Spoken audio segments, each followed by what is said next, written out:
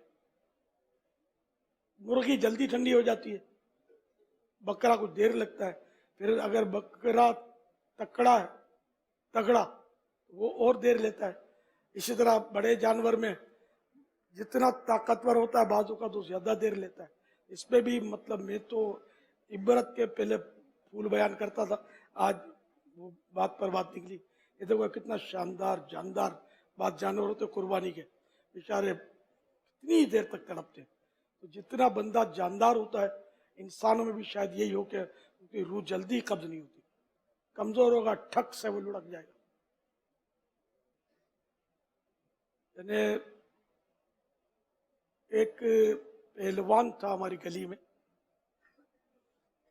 تو وہ اس کو کسی نے چاقو مارا۔